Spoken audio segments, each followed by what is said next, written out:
प्रत्यय का अर्थ है विश्वास, अर्थात मनुष्य को चाहिए कि वह अपने प्राणों को संकट में डालकर भी सज्जन व्यक्तियों के साथ सज्जनता रूपी अपनी विश्वास पात्रता की रक्षा करे।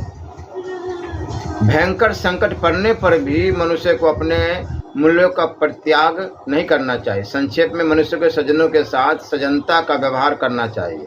सज्जनों के प्रति यह उसके विश्वास की बात है।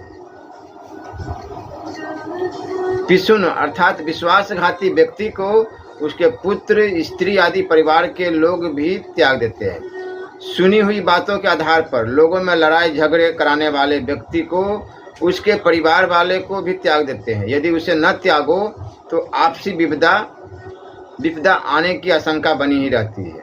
चुगलखोरी एक प्रकार का मानसिक पाप होता है। विश्वासघाती का कभी विश्वास नहीं करना चाहिए। इतिहास में ऐसे अनेक उदाहरण देखने को मिलते हैं कि जिन्होंने राष्ट्र के साथ विश्वासघात किया, सहस्त्रों वर्षों के बाद भी उनका नाम घृणा से लिया जाता है। इसलिए यह स्पष्ट है कि जो व्यक्ति विश्वासघात करता है वह सदा के लिए बदनाम हो जाता है।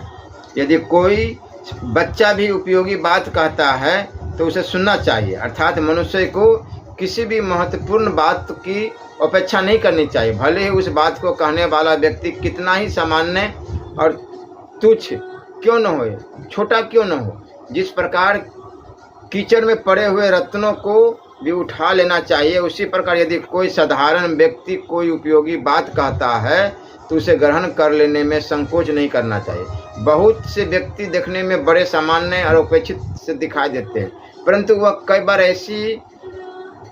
ऐसी कोई बात कह देते हैं जो बड़ी महत्वपूर्ण होती है।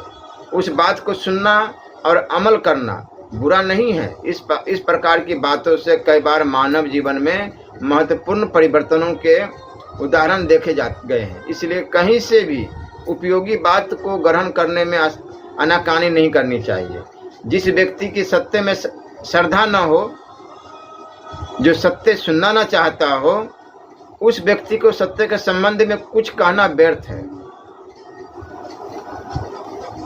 सत्य अप्रिय लगता हो, उससे सत्य कहकर सत्य का अपमान मत कराओ, क्योंकि जो हमेशा झूठ, कपट, छल, झूठावादी लोग हैं, उनके सामने सत्य बताने से वो अपने आप को मूर्खता साबित करता है कि हम मूर्ख के सामने मूर्ख बनने जा रहे हैं। सत्य पर सत्य बोलते हैं, किंतु वो तो सामने वाला विश्वास ही नहीं करता।